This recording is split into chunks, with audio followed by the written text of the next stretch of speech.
The first thing Mara Cole noticed when she stepped off the transport shuttle onto what was left of Callum Station was the smell. Not fire. Fire had a sharp, angry smell, something that filled your nose and made your eyes water. This aroma was different. This was the smell of something that had been a fire a long time ago and had since become something quieter, something heavier. The smell of ash that had stopped being hot and started being permanent. The smell of a place that had given up on itself. She stood at the edge of the landing dock and looked out across the ruin of what had once been the most populated human outpost beyond the Meridian Belt. Callum Station had been home to 412,000 people. Families, engineers, schoolteachers, old men who grew tomatoes in pressurized greenhouse domes because they missed the color red. Young women who stayed up late sending voice messages to their mothers on Earth. Children who had only ever known the stars as their ceiling and had decided that was perfectly fine. 412,000 people. And now nothing. Twisted metal reaching up toward the dark like broken fingers. Collapsed corridors half buried under debris. The Great Central Dome, the one that had taken 11 years to build and had been considered an architectural marvel across 6 solar systems, had been cracked open like an egg, its glass and polymer shell scattered in jagged pieces across 3 kilometers of dead ground. Mara was 34 years old. She was a conflict analyst for the United Earth Diplomatic Division, which meant her job, technically, was to prevent things like this from happening.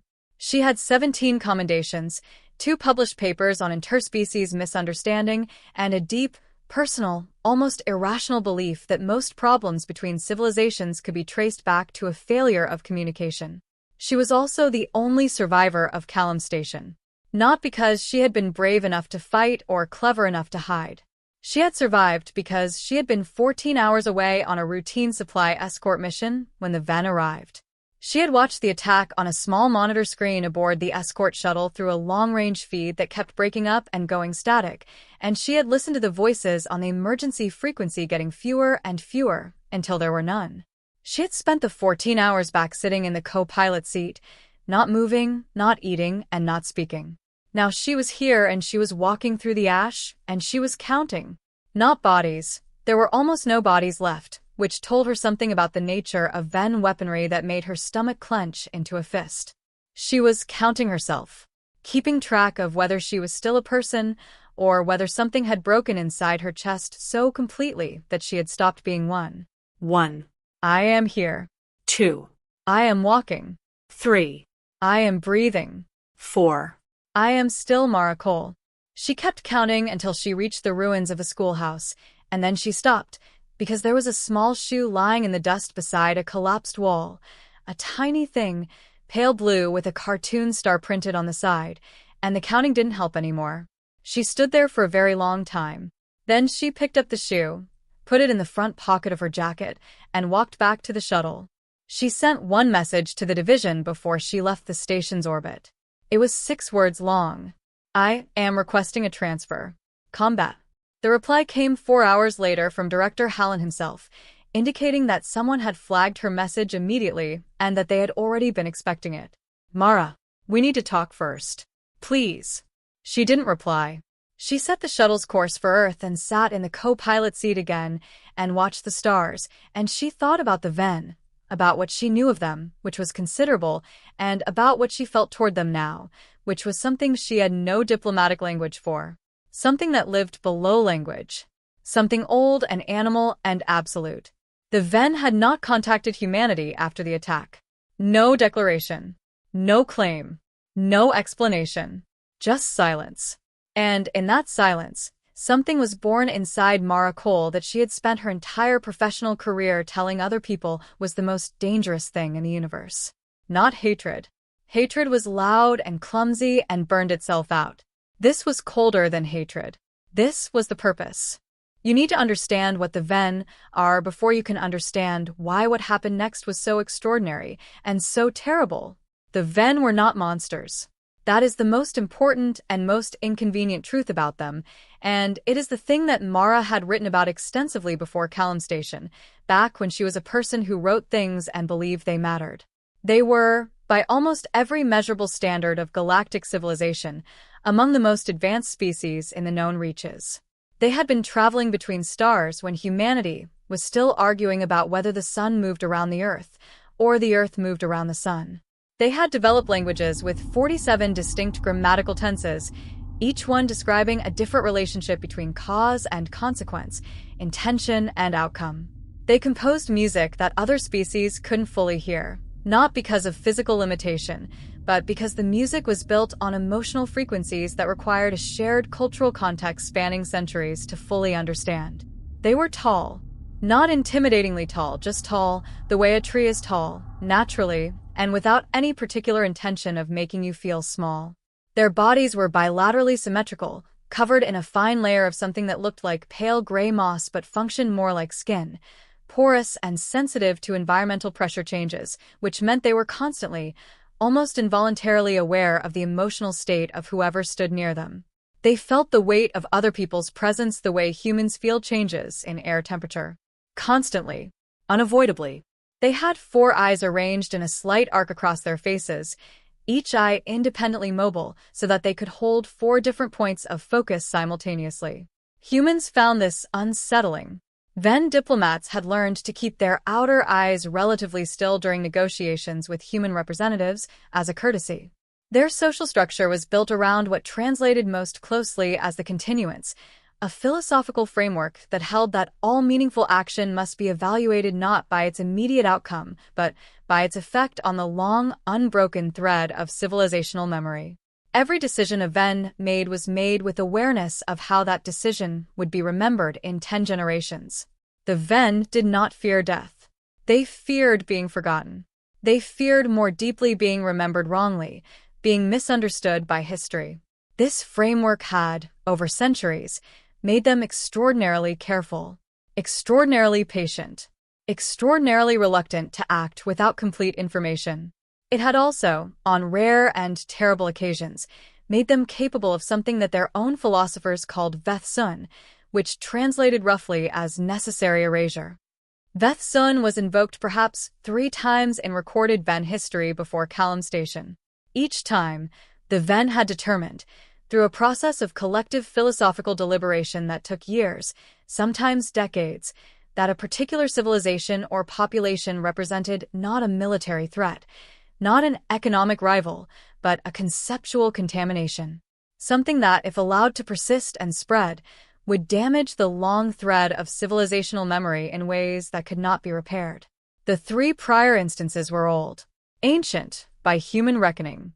The species involved no longer existed in any form, which made it difficult to evaluate the Vehn's reasoning with any objectivity. But the Vehn had now invoked Vehn against humanity, against Station specifically, but the declaration that followed, the one that came not as communication but as a kind of galactic public record, stated clearly that Station was the first act of Vehn, not the last. Humanity was the contamination. The full declaration ran to hundreds of thousands of words in the Vehn script, which took weeks to fully translate. But the core argument, stripped to its essential logic, was this. Human beings were unique among known spacefaring species in one specific way. Not their technology, not their biology, not their aggression or their creativity or their stubbornness, all of which were remarkable but not unprecedented. It was their relationship to impermanence.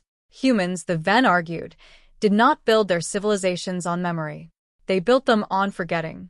They were capable of suffering enormous losses, catastrophic collapses, and generations of trauma, and then, instead of preserving those wounds as sacred records, they moved on. They rebuilt. They changed. They incorporated the loss into something new and kept walking forward. The Vehn believed this was not strength. The Vehn believed this was a disease. The Vehn believed that a civilization capable of forgetting its own pain was a civilization capable of inflicting unlimited pain on others, because it would never accumulate enough weight of memory to stop itself. You do not remember enough, the declaration said, in the translation Mara read on a cold morning in Director Hallen's office in Geneva. You have forgotten every warning the universe has given you. You will forget this one too. That is why it cannot be a warning. That is why it must be an ending. Mara read the full translation in 6 hours without stopping. When she finished, she sat very quietly for a moment. Then she said, "They're not wrong about us." Director Hallen looked at her carefully. "That's a complicated thing to say," he said. "I know," said Mara. "I'm saying it anyway." She stood up and picked up her jacket from the back of the chair. In the front pocket, the small blue shoe pressed against her ribs. "Set up the transfer," she said. The United Earth Defense Command's primary strategic facility was built into a mountain in northern Canada, 3 kilometers underground, which Mara had always found to be a profoundly human design choice. When frightened, build downward. When threatened, go underground. Press yourself into the earth and pretend you are a seed and not a target. She arrived on a Tuesday in November, cleared 4 levels of security with her new combat division credentials, and walked into the main strategy chamber to find 12 of the most powerful military minds in human history standing around a table arguing about kill ratios. Nobody looked up when she walked in. She was used to that. She had one of those faces that people processed as background, competent-looking but unremarkable, dark-haired, medium everything, the kind of person you looked at and immediately looked slightly past. She had spent years weaponizing this quality in diplomatic contexts. People told you the most extraordinary things when they didn't quite register you as a full audience. She found a seat at the far end of the table and sat down and listened. General Petra Vasquez was speaking. Vasquez was 58, silver-haired, and built like someone who had decided early in life that the universe was full of problems requiring physical solutions. She had commanded the defense of the Outer Ring settlements during the Breck incursion 12 years ago and had won.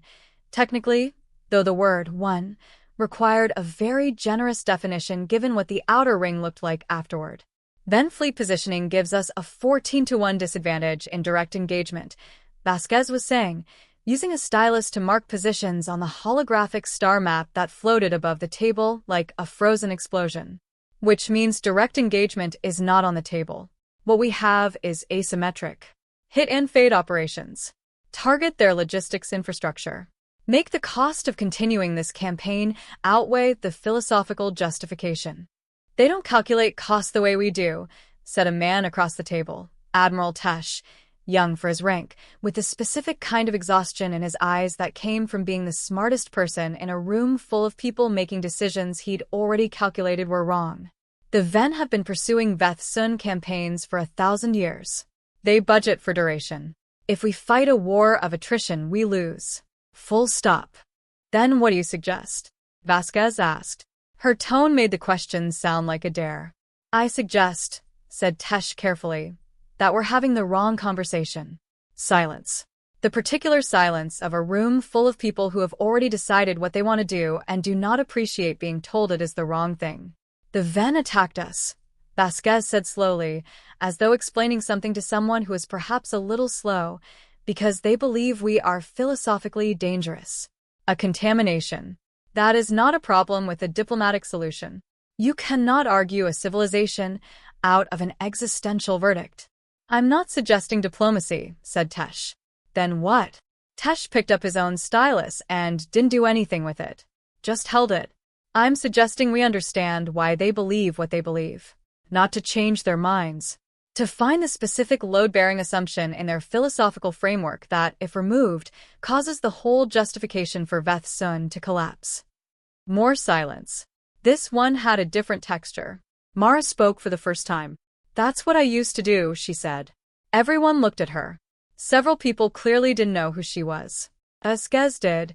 She had done her homework on every person in this room. Mara could tell by the quality of her attention. "Used to," said Vasquez. "I was a conflict analyst," said Mara. "I spent 12 years identifying the load-bearing assumption.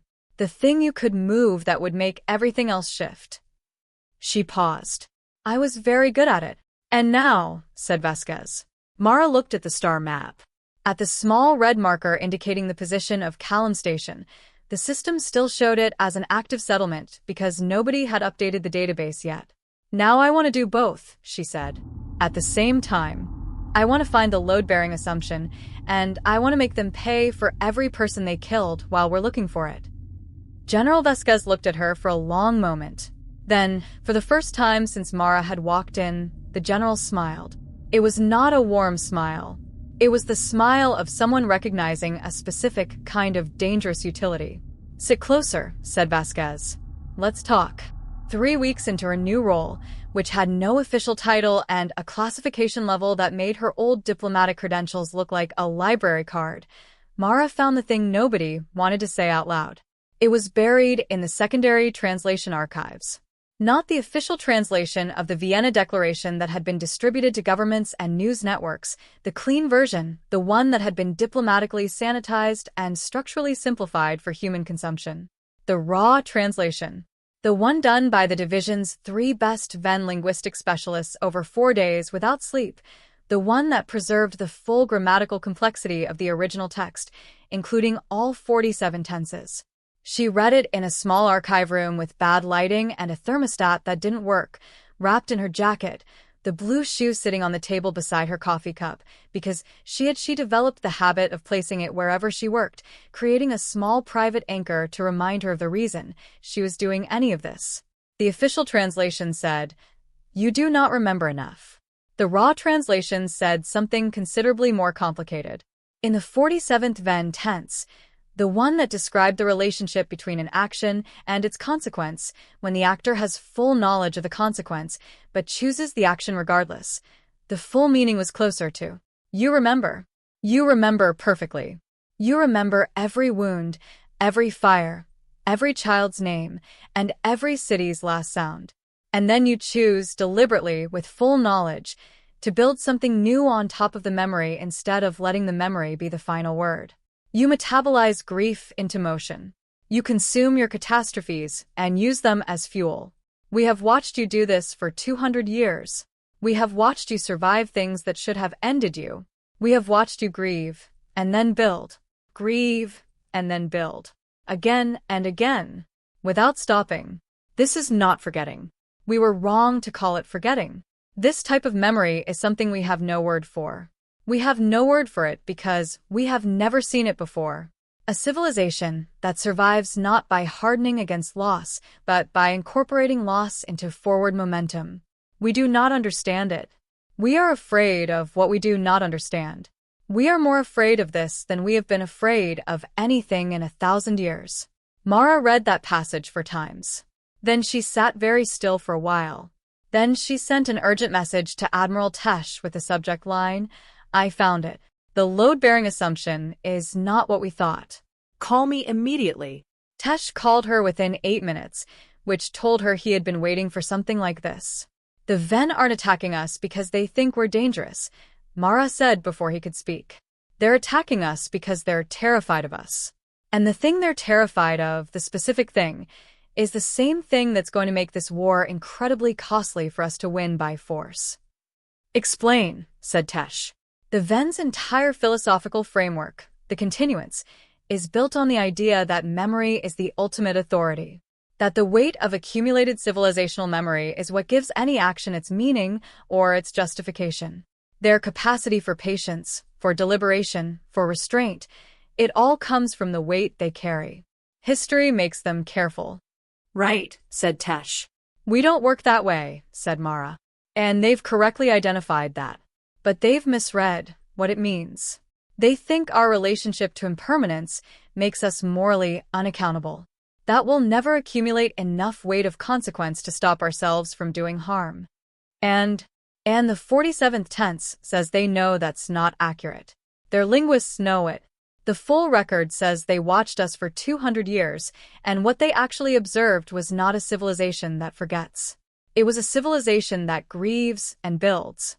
That survives by moving. And that is so fundamentally alien to their psychology that they cannot categorize it. They cannot predict us. And a Vehn cannot philosophically justify allowing the existence of something it cannot predict, because unpredictability is the only thing that genuinely threatens the continuance." Silence on the line. "They're not trying to punish us," Mara said. "They're trying to eliminate a variable they can't model." "Mara," said Tesh quietly, "if you're right, and I think you might be right, then fighting them doesn't solve this. Even if we win militarily, the philosophical justification survives. Another generation of Vehn will pick it up again." "I know," said Mara. "So what do we do?" Mara looked at the blue shoe on the table. We have to make them understand something about us that they've decided is too dangerous to understand, she said. We have to make them see the thing they're afraid of clearly enough that the fear changes shape. How? I don't know yet, she said honestly. But I know it's not just a military problem. And I know it's not just a diplomatic problem. It's something in between. This is something we also don't have a word for. The military campaign ran parallel to everything else because it had to. Even with a 14-to-1 disadvantage, humanity could not simply wait while Mara Cole read translation archives. The Vehn were moving. 3 more outer settlements had been evacuated under emergency protocols. 2 had not been evacuated in time. The names of those 2 settlements were Ferris Point and New Delos. Mara added them to the count she kept inside herself, alongside Callum Station. Alongside every other weight she was choosing to carry, not because she thought it was healthy, but because she had read the 47th tense and understood something about herself that she hadn't had language for before. She was doing what her species did. She was metabolizing grief into forward momentum. She was letting the weight become fuel. She was not sure whether such an act was noble or simply the only thing she knew how to do. She had stopped expecting those 2 things to be different. Operation Stillwater was Admiral Tesh's design, and it was elegant in the specific way that things built by people who genuinely hate violence are sometimes elegant, not because they make violence beautiful, but because they make it precise, minimal, surgical. Every strike was calculated to cost the Vehn something real without triggering the full activation of their fleet. The goal was not to win. The goal was to create conditions under which winning meant something other than annihilation. Mara worked the intelligence side.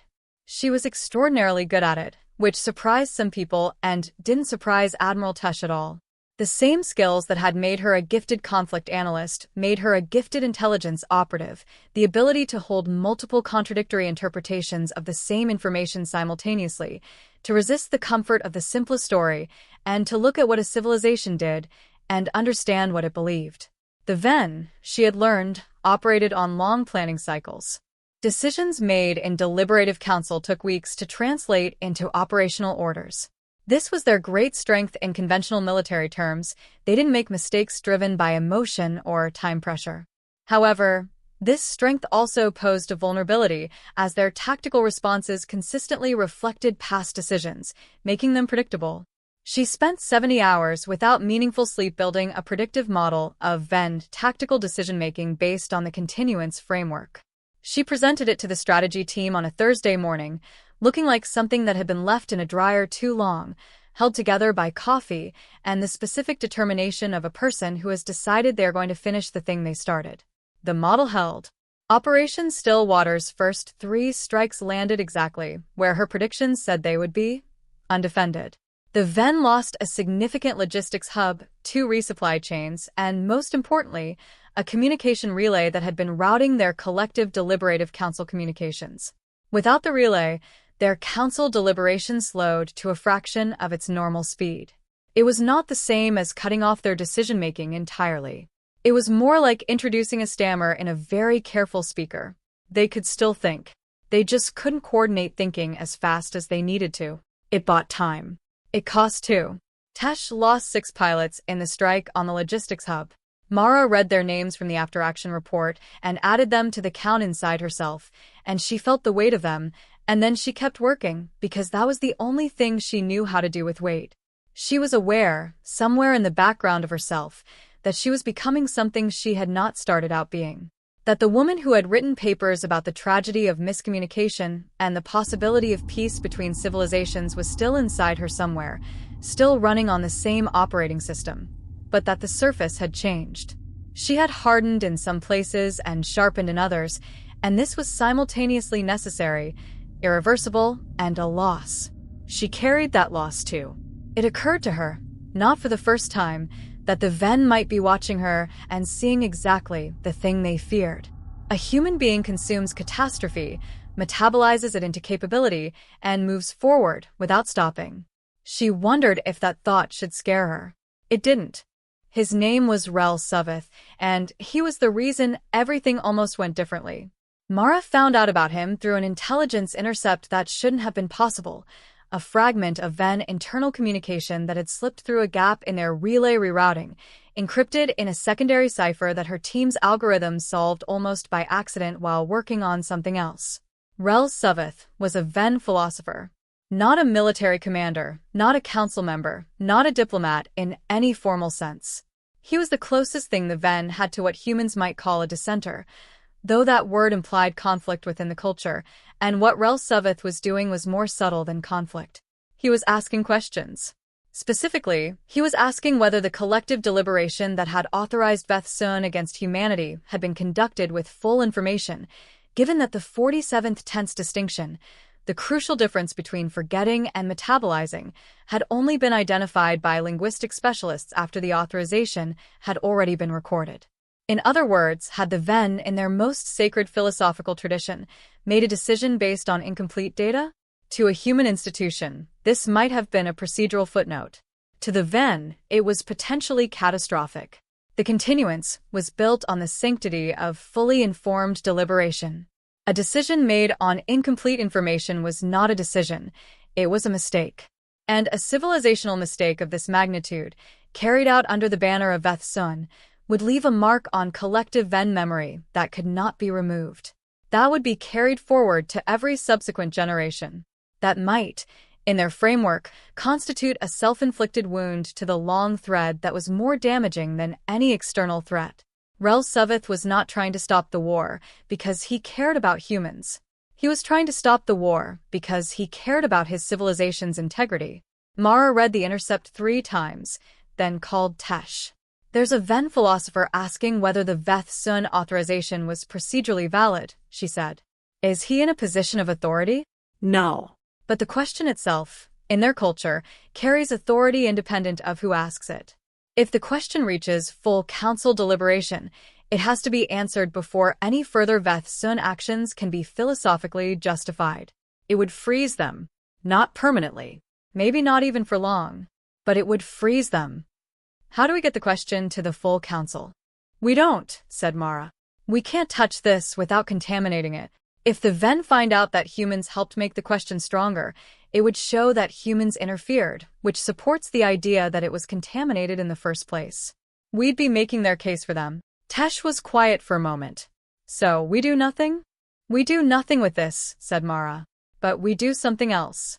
Something that gives Rel Suveth's question more weight inside their system. We do something that makes it undeniable that the linguistic specialist's distinction was correct. That we are not what they decided we are. What does that look like? Mara thought about it for a long time. Long enough that Tesh said her name twice to check if she was still there. It looks like something no civilization that forgets its grief would do, she said finally. She spent the next 4 days designing something that had no precedent in human military history. Something that was not a weapon and not a ceasefire, and not a diplomatic overture. Something in between. What Mara Cole proposed, and what the Unified Earth Defense Command approved after 2 days of extraordinary argument, was this. A monument. Not a weapon. Not a transmission. Not a demand or an ultimatum or a demonstration of force. A monument built in open space on the edge of the Vehn territorial boundary, constructed by a human engineering crew in full view of Vehn observation posts, taking 31 days to complete. The monument was built from material salvaged from Callum Station. From the wreckage they had collected in the weeks after the attack, twisted structural beams, fragments of the Great Dome, pieces of corridors and rooms, and the things rooms hold. It was not beautiful in any conventional sense. It was not supposed to be. It was a record. Every piece of salvaged material was labeled. Not with numbers or coordinates, with names. With the names of the people who had lived and worked in the space that piece of material had once been part of. The engineering crew worked from a complete census database, cross-referenced with residential and occupational records, so that the beam that had once been part of the corridor outside the schoolhouse bore the names of every child who had walked that corridor. The fragment of dome glass bore the names of everyone who had looked up through it at the stars on any recorded occasion. It was not complete. No record is ever complete. But it was exhaustive in its attempt, and the attempt was the point. In the center of the monument, the load-bearing core of its structure, was a single plaque. On the plaque, written in both human script and painstakingly rendered Vehn notation, was a statement in the 47th tense. We remember Callum Station. We remember Ferris Point. We remember New Delos. We remember every name we have. We remember the ones we've lost, and we are here building this, which means we are still moving, which means we are not forgetting, which means we are exactly what your linguist said we are, and not what your council decided we are. We are building this in your space so you cannot look away from it. We are building this so the record exists in a place where your memory and ours overlap. We are not asking you to stop. We are asking you to look at what you decided to destroy and ask whether your deliberation was complete. The monument took 31 days to build. During those 31 days, the Vehn observation posts watched continuously, but did not fire. This was noted. On the 32nd day, a Vehn communication relay that had been dark for 6 weeks transmitted a single message to human frequencies.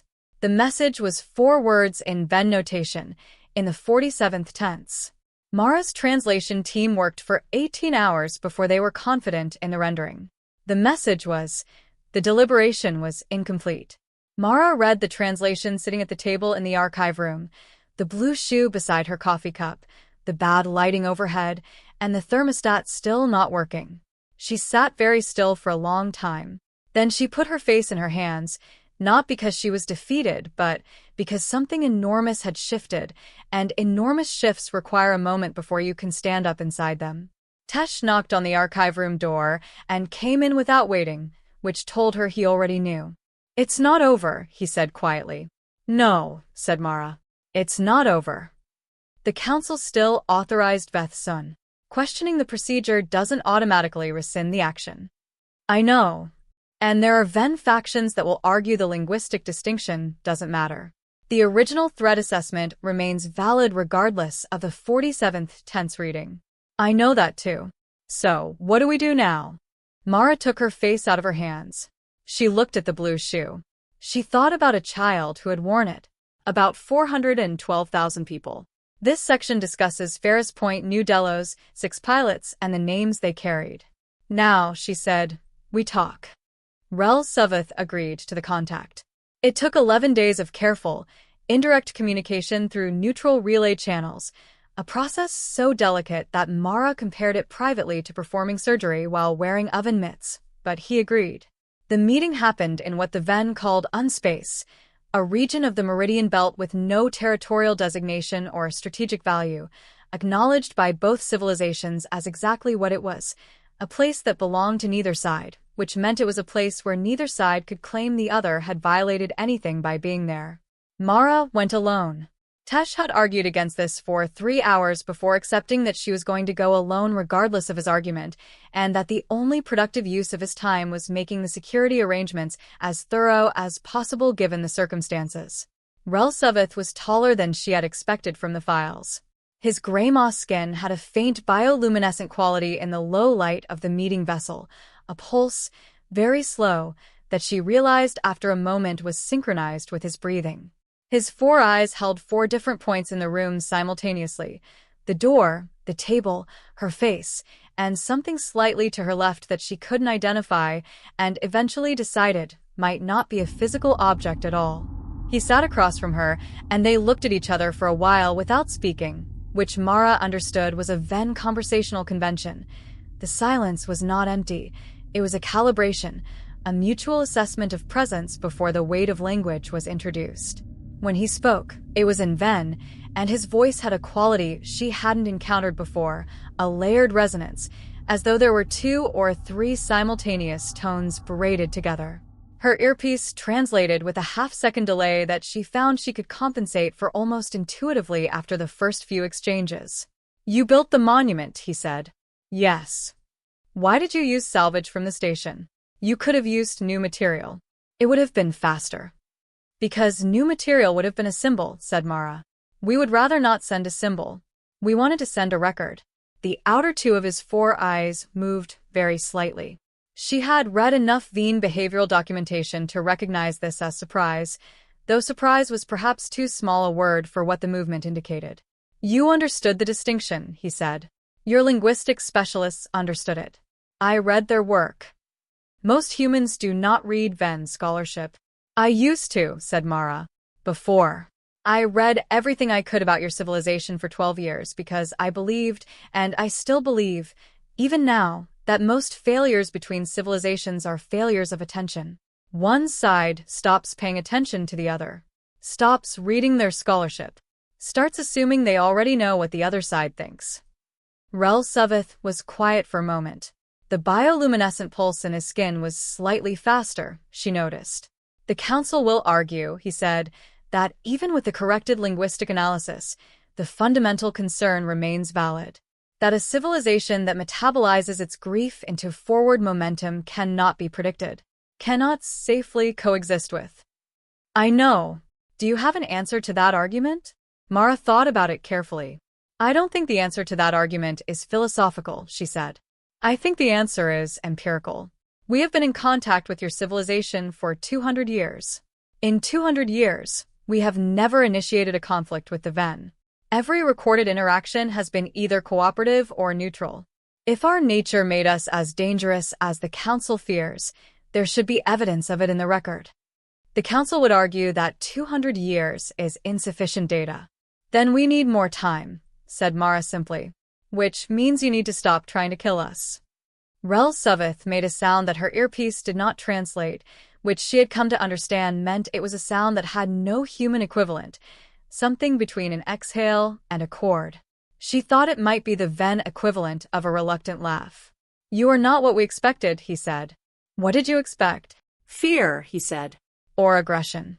We anticipated either capitulation or escalation. Both would have confirmed our assessment. A grieving civilization becomes either paralyzed or violent. We became both, said Mara honestly. We're fighting your fleet with everything we have, and I'm sitting in a room with you trying to find a way out of this. We are doing both things at the same time. Yes, said Rel Suveth. That is precisely what we did not predict. Rel Suveth brought something to the second meeting that Mara had not anticipated. He brought the full council's internal deliberative record from the Vehn Sun authorization.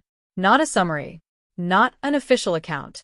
The raw, unedited record of every voice that had spoken in the deliberation, preserved in the Vehn tradition of absolute archival transparency, because in the Vehn philosophical framework, the deliberative process itself was considered sacred, and the only way to protect its sanctity was to ensure it could never be quietly revised.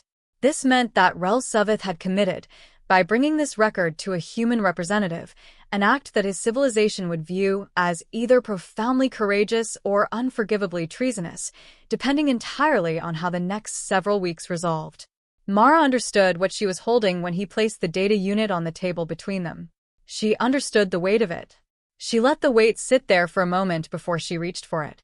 What do you want from this? She asked. I want the record to exist somewhere that cannot be erased, said Rel Suveth. If the council proceeds with Vehn Sun and my challenge is dismissed, the official archive will be amended. The questions I raised will be classified as procedural irregularities and sealed. In 1 generation, they will be forgotten. Mara looked at him.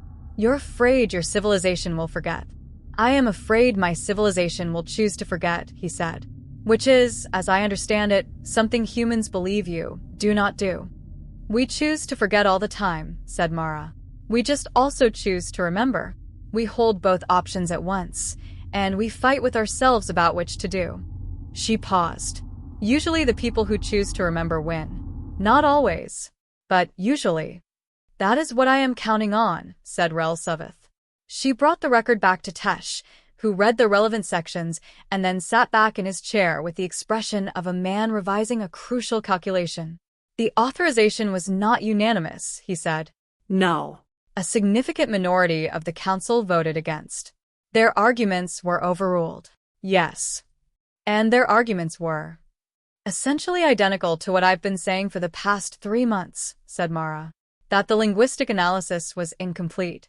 That the threat assessment was built on a misreading of human psychology.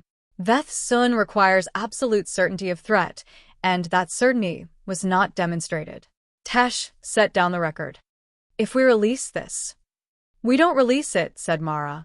That would be the same contamination problem. If the council thinks we've gotten hold of their internal record and we're using it as leverage, every argument inside it becomes tainted.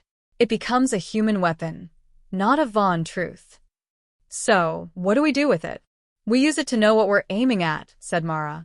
We use it to understand the precise shape of the internal division in the council. And then we give Rel Savitha's faction the thing they need to win the argument from the inside. Which is? Time, said Mara. And evidence. And whatever we can do to make the cost of continuing Veth Sun high enough that the council's calculus about the long thread of memory starts to shift. The military campaign. Yes. But not just the military campaign. The military campaign says, this is costly. The monument says, look at what you decided about us and ask if it's true. Together they say, you are making a mistake that you will carry in your memory forever. And the Vehn, she paused, the Vehn care about what they carry. More than anything. That's the load-bearing assumption. That's what we move.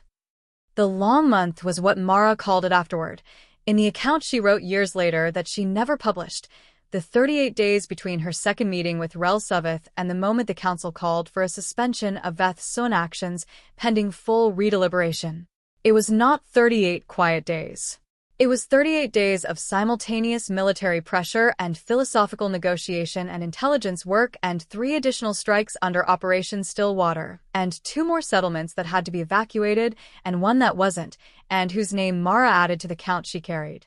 It was 38 days during which she slept an average of 4 hours a night and ate whatever was nearest and available and functioned on the specific fuel of a person who has decided that stopping is not an option until the thing is finished. Admiral Tesh told her twice that she needed to take a break. She told him twice, calmly, that he was right, and then kept working. General Vasquez, who had come to regard Mara with the specific respect one professional pays to another professional who is extremely good at a thing that is not the same thing as your thing, said nothing about breaks. She simply made sure there was always coffee and that the archive room's broken thermostat was finally fixed. During the long month, 3 things happened that mattered in ways that only became clear later. The first was that a Vehn communication reached human frequencies that was not an official transmission and not encrypted, a private individual transmission, broadcast on open civilian channels, from a Vehn citizen who identified themselves as a teacher. The transmission was addressed to humanity in general. It was in the 47th tense throughout. It said, "We are watching the monument. We are reading the names. We did not know that you named everything. We did not know you remembered this way. We are sorry we did not know." It was not from Rel Savith. It was not from anyone in a position of authority. It was from a teacher. Within 48 hours, 12 more transmissions like it had come through on civilian channels. Then 30. Then 100.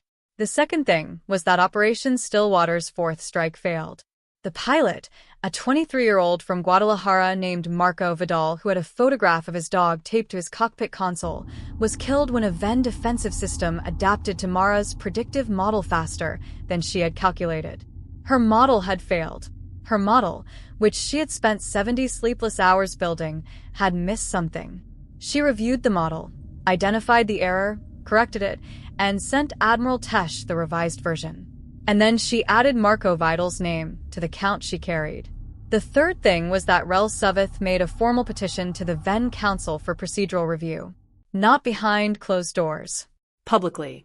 This was done in the full tradition of open civilizational deliberation. His petition cited the incomplete linguistic analysis, the dissenting votes in the original authorization record, and, in the 47th tense, in language that was almost painful in its precision, the monument in unspace and the names on it, and what the names meant about the civilization the Council had decided humanity was. The petition could not be dismissed without being deliberated. It's in the record now. And the Vehn, above all things, protected the record. On the 38th day, the suspension of Veth Sun actions was called. It was not peaceful. It was not an apology. It was a pause, which was the first time the Vehn had paused in this conflict, and pauses in the Vehn philosophical framework were serious. Pauses meant the record was being reconsidered. Pauses meant the long thread was being held up to the light. Mara was in the archive room when the notification came through. It was 2 a.m. She was alone. The thermostat, finally fixed, kept the temperature exactly right. She read the notification. She sat with it for a moment. Then she picked up the blue shoe, held it in both hands, and let herself cry for the first time since she had stood in the ruins of Callum Station and watched the ash settle. She cried for a long time. Not because she was sad, though she was, and not because she was relieved, though she was that too. She cried because the weight she had been carrying for months had not gone anywhere, and was not going anywhere, and she was only now allowing herself to feel the full size of it, now that the forward motion had paused for a moment and there was space to feel things. She cried for Callum Station. For Ferris Point. For New Delos. This is a photograph of Marco Vidal's dog. For every name she carried. And then she set the shoe down carefully on the table, wiped her face with the back of her hand, and started drafting the proposal for first formal contact talks. The talks were not easy. Nothing about what came next was easy, and Mara found that she was suspicious of any version of this story that tried to make it sound like the hard part was over. The hard part was not over. In some ways, the hard part was only beginning. The Vehn Council's suspension of Veth Sun was conditional and contested. 3 of the Council's most senior members, including the primary author of the original authorization, publicly stated that the suspension was a procedural concession, not an admission of error, and that the redeliberation would reach the same conclusion as the original, properly this time. The faction led by Rel Suvith's philosophical allies was significant, but not dominant. And within human institutions, the voices calling for the suspension to be treated as weakness, calling for escalation while the Vehn were paused, were loud and not without logic of a certain kind. Mara understood the logic. If you believed the Vehn would return to Veth Sun eventually, then the suspension was a window. And windows close. General Vasquez took Mara aside 3 days after the notification and told her, in the direct manner that Mara had come to genuinely appreciate, that the Defense Command was not going to stand down Operation Stillwater during the talks. The military pressure had to remain. "I know," said Mara. "That's not going to make the talks easier." "No," agreed Mara. "But the talks aren't supposed to be easy. They're supposed to be true. If the Vehn are going to make a genuine redeliberation, they need to do it with accurate information about what coexistence with us actually looks like. And accurate information about what coexistence with us looks like includes the fact that we are simultaneously talking and maintaining military capability." Vasquez looked at her. "You've changed." "Yes," said Mara simply. "Is that good or bad?" Mara thought about it seriously. "I think it's both," she said. "I think I was too confident before that understanding was enough. That if you found the right argument, the right translation, the right frame, that was sufficient. That was naive. Understanding is necessary. It's not sufficient. You need understanding, and you need the world to be shaped in a way that makes the right decision the rational one as well as the correct one." She paused. "That's not pure diplomacy. It's not pure strategy. It's something in between." "You said that before," said Vasquez. "Something in between. Something we don't have a word for." "We might need a word for it," said Mara. "We're going to be doing it for a long time." The formal talks began in the unspace of the Meridian Belt, in a vessel built jointly, human engineering, Vehn material, a collaboration that was itself a kind of argument for the possibility of what was being attempted. Mara led the human delegation. Rel Suvith, who had been elevated to something like an official role by the pressure of his public petition, not quite a council member, but something the Vehn called a philosophical witness, a role with no earthly equivalent, sat across from her. They were not negotiating a treaty. That was too large for now, too formal and too binding. They were building the conditions for a treaty, establishing a shared vocabulary, a shared understanding of what had happened and why, and a shared record that both civilizations could carry forward. Such an endeavor required, among other things, that both sides sit with enormous discomfort and not flinch from it. It required that the Vehn Council members who attended acknowledge, in the record, that the original linguistic analysis had been incomplete. It required the human representatives to acknowledge in the record that the Vehn's concern about human unpredictability was rational but misapplied. That unpredictability was real. What it represented was not what they had decided. At one point, a Vehn council member asked Mara directly, "How do we know that the next catastrophe will not produce in humanity what we predicted? That grief and loss at sufficient scale will not finally produce not momentum but destruction?" Mara was quiet for a long moment. She had thought about this question many times. She had rehearsed answers that were rhetorically strong and philosophically clean, and she had decided not to use any of them. You don't know, she said. And I don't know. It's possible. Any civilization, under sufficient pressure, can collapse into something its worst impulses were always capable of. We are not immune. We have never been immune. She paused. What I can tell you is what we've done with suffering so far. I can show you the record. The record is the monument. This conversation is recorded. The record is the fact that I am here, having lost 412,000 people and 2 more settlements and people I worked beside, and I am sitting across from you talking instead of only fighting. She looked at the council member steadily. I am not asking you to trust us because we are trustworthy in some abstract sense. I am asking you to look at the record and deliberate based on complete information. That is all I am asking. The council member was silent for a long time. Then he said, in the 47th tense, something that Mara's earpiece translated as the record has been noted. The record will be carried. It was not forgiveness. It was not even quite understanding. But it was something. And something, after everything, was extraordinary. Mara Cole returned to Callum Station once more, for months after the suspension of Veth's actions and 2 months after the preliminary framework agreement that would take another 3 years to develop into anything resembling a formal accord. She went alone. She had filed the trip as personal leave, the first personal leave she had taken in 18 months, and she told no one where she was going, though she suspected Tesh knew and had chosen not to ask, which she appreciated. The station was the same. Of course it was the same. Ash and twisted metal and the enormous broken dome scattered across 3 kilometers of dead ground. Time does not clean ruins automatically. Ruins require choosing to address them, or they stay. She walked the same path she had walked the first time. The ash under her boots. The smell of something that had been on fire a long time ago and had since settled into permanence. She was not counting this time. She was just walking. She reached the schoolhouse. What remained of it, one wall still standing, the others collapsed into rubble, and she stopped. She reached into her jacket pocket and took out the small blue shoe with a cartoon star on the side. She had carried it for months.